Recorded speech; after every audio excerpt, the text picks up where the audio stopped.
ఈ వ్లాగ్‌లో అయితే ఈ పూలు, పండ్లు చూస్తే మీకు అర్థమైపోయింది అనుకుంటున్నానండి. మేము సత్యనారాయణ స్వామి వ్రతం చేసుకున్నామండి. శ్రీ సత్యనారాయణ స్వామి దేవాలయంలో చేసుకున్నామండి. ఈ టెంపుల్ చాలా బావుంటుందండి. పౌర్ణమి స్పెషల్ అంటారు కదా! మీ అందరికీ గుర్తొచ్చే ఉంటుంది ఈ టెంపులు.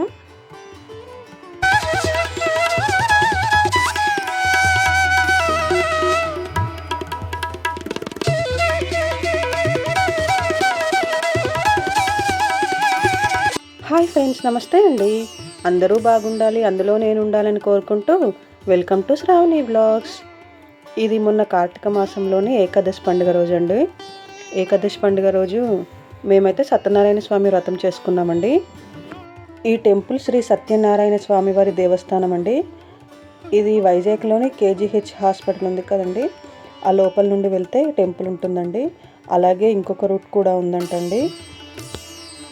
పూర్ణ మార్కెట్ నుంచి ఏదో ఉందని చెప్పారండి.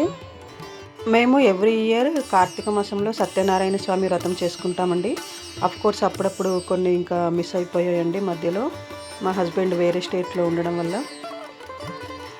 ఇక్కడైతే టికెట్ అండి 1116 టికెట్ తీసుకుంటే ఇలాగా మనకి ఆ స్వామివారి ఫోటో ఉన్న ఒకటి స్వామివారి రూపు బిల్ల ఉంటుంది కదండి, కాయిన్ అదొకటి ఇస్తారు. అలాగే ఒక బ్లౌజ్ పీస్, ఒక కండువా ఇస్తారండి. ఇంకా పూజా సామాగ్రి మొత్తం వాళ్ళే ఏర్పాటు చేస్తారండి. మనం ఒక 2 కొబ్బరికాయలు, అర డజన్ అరటిపళ్ళు, పువ్వులు తీసుకెళ్తే సరిపోతుందండి. ఇలా ఎవరికి వాళ్ళకే సపరేట్గా ఇలాగ ఒకటి క్లాత్, చిన్న టవల్ లాంటిది వేసి బియ్యము, చెంబు, పూజకు కావలసిన తమలపాకులు, వక్కలు, ఒక ప్లేట్లో పసుపు, కుంకుమ, హారతి బిళ్ళలు, అగరవత్తులు, ఇలా పూజకు కావలసినవన్నీ అయితే అక్షంతలు అన్నీ పెట్టి అయితే ఏర్పాటు చేస్తారండి. ఇంకా కొంచెం కింద కూర్చోలేని వాళ్ళకి కూడా స్టూల్స్ కూడా ఒక రో ఏర్పాటు చేశారండి. 2 రోస్ స్టూల్స్లో కూర్చోవడానికి, 2 రోస్ ఏమో కింద ఓపికండి కింద కూర్చునే వాళ్ళకండి. ఇక్కడ లైన్గా ఇది 3వసారి అండి మేము ఇలా వ్రతం చేసుకోవడము. ఈ వైజాగ్ వచ్చి మేము 4 ఇయర్స్ అవుతుంది. ఫస్ట్ ఇయర్ అన్నవరం వెళ్ళి చేయించుకున్నాము. ఇంకా ఈ లైన్గా 3 ఇయర్స్ అయితే ఈ టెంపుల్కే వెళ్తున్నామండి. ఇక్కడైతే స్వామివారి స్వయంబండి. ఇక్కడ స్వామివారు బ్రిటిష్ కాలంలో వెలిసారండి. అందుకే మనకి ఇక్కడ శ్వేతవర్ణంలో విగ్రహాలు కనిపిస్తాయండి. ఇంకా తర్వాత చాలా సంవత్సరాల తర్వాత మళ్ళీ మనకు నల్లరాతి విగ్రహాలు ప్రతిష్ఠించారండి. ఎందుకంటే మనకి అన్నీ ఎక్కడ ఏ టెంపుల్లో చూసిన నల్లరాతి విగ్రహాలు ఉంటాయి కదా, అలాగే కింద ఉత్సవమూర్తులు ఉంటాయండి. మేము మార్నింగ్ 7కి వెళ్ళామండి. పూజ ఏమో 9కి స్టార్ట్ అయింది. ఈసారేమో ఇక్కడ ఈ టెంపుల్ లోపల ఇలాగ ఒకటి హాల్ లాగా ఉంటుందండి. ఈసారేమో ఈ హాల్లో ముందు లాస్ట్ 2 టైమ్స్ అయితే మేము మెయిన్ టెంపుల్లో ఉంటుంది కదండి, అక్కడే కూర్చున్నాము. ఇక్కడ అయిపోయిన తర్వాత నెక్స్ట్ రౌండ్ అక్కడ చేస్తారంటండి. యాక్చువల్గా ఇది ఫస్ట్ బ్యాచ్ కాబట్టి ఎవ్రీ ఇయర్ ఫస్ట్ బ్యాచ్ ఇక్కడ చేస్తారు. లాస్ట్ 2 ఇయర్స్ మేము సెకండ్ బ్యాచ్కి వెళ్ళాం కాబట్టి మాకు మెయిన్ టెంపుల్లో అవకాశం వచ్చిందండి చేయించుకోవడానికి పూజ. మనకి సత్యనారాయణ స్వామి పీఠ అది ఉండదు, కానీ ఇంకా అన్నీ సేమ్గానే ఉంటాయండి. పంతులు గారు కూడా చాలా చక్కగా పూజ చేస్తారు. ఇంకా ఇక్కడ అన్నీ సామూహిక వ్రతాలు. ఇంకా మనం ఇంట్లో చేసుకుంటే అయితే ఆ సత్యనారాయణ స్వామి పీఠ అలంకరణ అవన్నీ ఉంటాయి. ఇంకా పంతులు గారు వచ్చి అయితే పూజ ప్రాసెస్ అంతా చెప్తున్నారండి. ఇంకా ఎప్పుడు ఇక్కడ పూజ చేయించుకునే వాళ్ళు ఉంటారు కదండి రెగ్యులర్గా, last year, before last year అలాగ చేయించుకున్న వాళ్ళు ఏం చేశారంటే ముందుగానే ఫోటో క్లీన్ చేసి బొట్లు పెట్టడము, కలశం ఏర్పాటు చేయడం అన్నీ చేశారు. కానీ పంతులు గారు వచ్చి అన్నీ తీర్చేపించారండి. ఎందుకంటే ఫస్ట్ మనం ఇక్కడ నవగ్రహాలు ఏర్పాటు చేసుకోవాలి కదా, వీళ్ళు ఇక్కడ ఇచ్చిన క్లాత్ పెట్టుంచారు కదా, అందులో బియ్యం అన్నీ స్ప్రెడ్ చేయమన్నారండి. ఇంకా తర్వాత మనకి నవగ్రహాలు ఒక్కొక్క స్థానంలో ఉంటాయి కదా, ఏ ఏ స్థానంలో తమలపాకు పెట్టి ఫస్ట్ ఎవరికి పూజ చేయాలో అవన్నీ చెప్తున్నారండి. నవగ్రహాలు ఉంటాయి కదండి, వాటన్నింటికి ఒక కాయిన్, వక్క, పువ్వులు, ఒక పువ్వు, అక్షింతలు అన్నీ పట్టుకొని పంతులు గారు మంత్రాలు చదువుతూ చెప్పినప్పుడు ఎక్కడెక్కడ ఏ ఏ ప్లేస్లో పెట్టాలో చెప్తూ ఉంటే ఇంకా వైఫ్ని అన్నీ పట్టుకొని హస్బెండ్కి అందించమంటారండి. అలాగా మనం అన్నీ ఒక్కొక్కటి తీసుకొని హస్బెండ్కి అందిస్తూ ఉంటే వాళ్ళు ఏ ఏ స్థానంలో పెట్టాలో ఆ స్థానంలో పెడుతూ ఉంటారండి. ఫస్ట్ ఏమో ఇక్కడైతే వినాయక స్వామి వారికి పూజ ఉంటుంది కదండి, మనకి ఏ పూజల్లోకైనా కూడా ఫస్ట్ వినాయక స్వామి పూజ కదా. ఇక్కడ ఈ వినాయక స్వామిని మనం చేసుకోవడానికి కూడా తడితో పసుపు ముద్దను కూడా వాళ్ళే ప్లేట్లో పెట్టి రెడీగా పెడతారండి. జస్ట్ మనం అలా షేప్ చేసుకోవడమే. ఇంకా తమలపాకులో వినాయకుడిని పెట్టి ఫస్ట్ వినాయక స్వామి వారికి పూజ చేసుకోవడమే అండి. పువ్వులు, ధూపం, అలాగే నైవేద్యం చూపించి ఇంకా వినాయక స్వామి వారికి పూజ అయిపోయిన తర్వాత ఇలా 9 తమలపాకులు పెట్టుకున్నాం కదండి. ఇంకా ఒక్కొక్క తమలపాకులో ఇలా ఒక పువ్వు, ఒక వక్క, అక్షింతలు పంతులు గారు చెప్తూ ఉంటారు, మంత్రాలు చదువుతూ ఉంటారు. ఏ వైపు ఏ దిక్కులో ఎలా పెట్టాలో చెప్తూ ఉంటే అలా పెట్టేయడమే అండి. ఇంకా మమ్మల్నేమో ఇలా ప్లేట్లో పువ్వులు, అక్షింతలు, వక్కలు తీసి ఎవరి హస్బెండ్కి వాళ్ళకి అందించమన్నారండి. ఇంకా ఇలా నవగ్రహ పూజ అంతా అయిపోయిన తర్వాత ఇంకా స్వామివారి ఫోటోని తుడిచి బొట్లు పెట్టమన్నారు. ఇంకా స్వామివారి ఫోటో బొట్టు పెట్టి పువ్వులు పెట్టిన తర్వాత కలశానికి కూడా పసుపు రాసి కుంకుమ బొట్లు పెట్టుకోవాలి.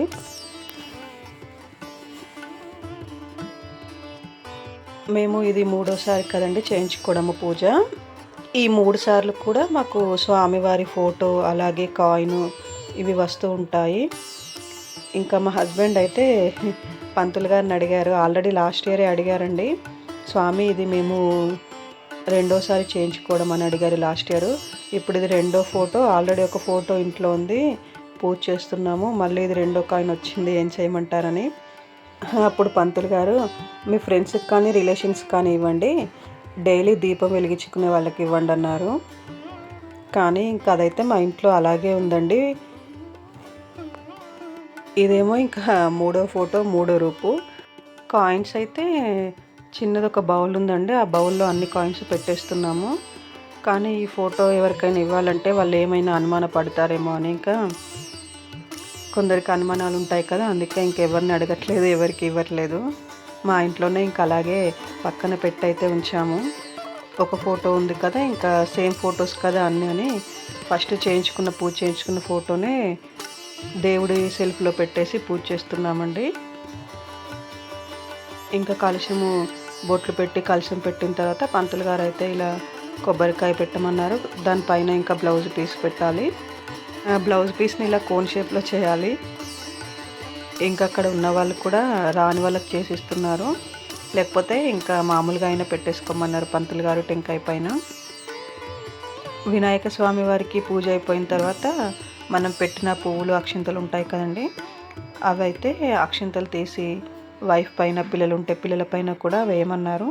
అలాగే ఒక పువ్వు తీసి ఇమ్మన్నారు. ఇంకా అవి లేడీస్ని పెట్టుకోమన్నారు. తర్వాత ఇంకా కలశం పూజ అండి. ఈ కలశంలో మనకి ఇచ్చిన కాయిన్ ఉంటుంది కదా, తమలపాకులో పెట్టి ఫస్ట్ కాయిన్కి వాటర్తో అభిషేకం చేసి బొట్టు పెట్టి ఇలాగా ఈ కలశం చెంబులో కాయిన్ పెట్టాలండి. ఈ కాయిన్ మన చేతిలో పెట్టి క్లోజ్ చేసి అలాగా చెంబులో పెట్టేసేయాలి. దాని తర్వాత పైన ఇలాగ కొబ్బరికాయ పెట్టాలండి.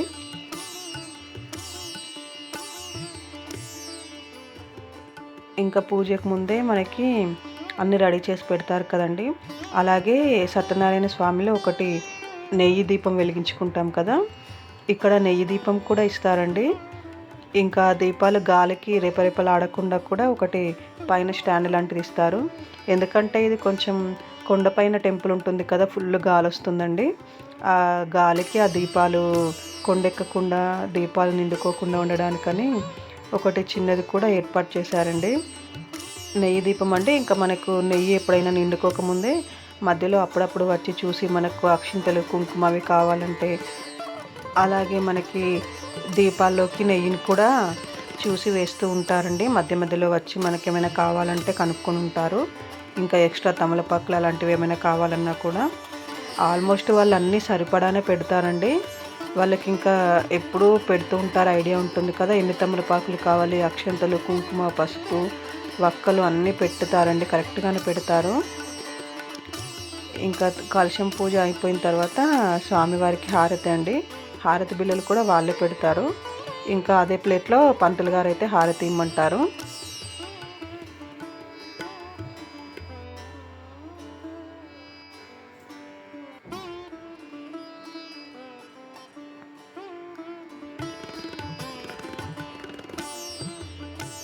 హారతి ఇచ్చి ఇంకా స్వామివారికి చూపించి మనము మనతో పాటు మన పిల్లలు కూడా వస్తే, పిల్లలు ఉంటే వాళ్ళకి అందరం హారతి తీసుకోవడమే అండి.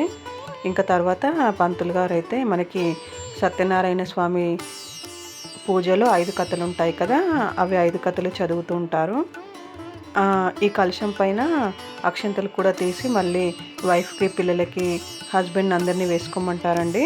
ఇంకా ఒక్కొక్క కథకి చేతిలో పువ్వులు, అక్షంతలు పట్టుకొని అక్కడ వేయమంటారండి మనకి కలశం దగ్గర.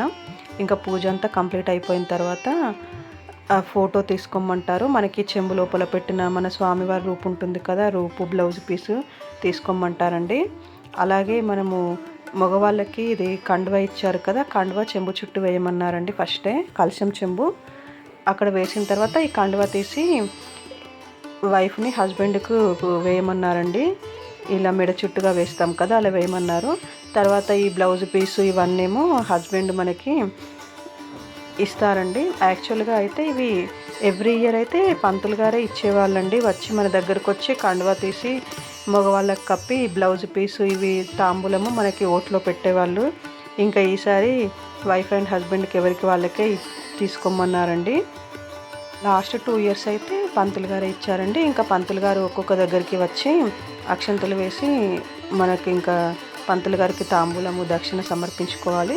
ఇంకా తర్వాత 2 కొబ్బరికాయలు తీసుకొస్తాం కదండి, ఒకటి కలశం పైన, అది అక్కడే వదిలేయాలి. ఇంకా మండపంని అక్కడే వదిలేయాలండి. ఇంకొక కొబ్బరికాయ మాత్రం మనము ఇక్కడ బయట కొబ్బరికాయ కొట్టుకొని ఇంకా స్వామివారి దర్శనానికి వెళ్ళాలి. మనమైతే మండపంలోవి ఏమీ తీసుకోకూడదండి. మనకి ఇక్కడ ఎప్పుడెప్పుడు దేవాలయము తెరుస్తారు, ఏ ఏ పూజలు ఉంటాయి, ఏ ఏ రోజుల్లో ఉంటాయి అనేది. ఈ దేవాలయం ఏంటంటే పౌర్ణమికి చాలా స్పెషల్ అండి.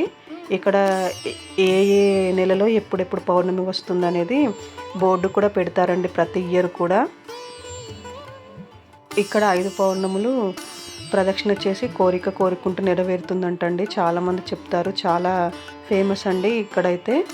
ఇంకా ఇక్కడ ప్రసాదం అయితే అసలు చెప్పక్కర్లేదండి. సేమ్ మనకి అన్నవర సత్యనారాయణ స్వామి ప్రసాదం ఎలా ఉంటుందో సేమ్ ఇక్కడ కూడా అలాగే ఉంటుందండి. ప్రసాదం అయితే అంతే టేస్టీగా ఉంటుంది. ఇలా విస్తరాకులో పెట్టిస్తారండి. ఇంకా మేము ఇంటికి వచ్చిన తర్వాత ప్రసాదం అంటే 10 మందికి పంచాలి కదా, వాళ్ళైతే ఇలాగ మనకు 2 ఇస్తారండి ప్రసాదం, నైవేద్యం దేవుడి దగ్గరికి. మనకి పూజ అయిన తర్వాత మనల్ని కొంచెం అందరినీ ప్రసాదం స్వీకరించమంటారు. ఇంకా మనకు కావాలంటే మళ్ళీ కౌంటర్లో కూడా ప్రసాదం అయితే కొనుక్కోవచ్చండి. ఇంకా ప్రసాదం అయితే మేము డిస్ట్రిబ్యూట్ చేయడానికైతే ఇలాగా పెడుతూ ఉన్నామండి. ఆ స్వామివారి ప్రసాదం కదండి, ప్రసాదం అంటే 10 మందికి పంచాలంటారు కదా, ఇలా కప్పుల్లో పెట్టేస్తున్నానండి.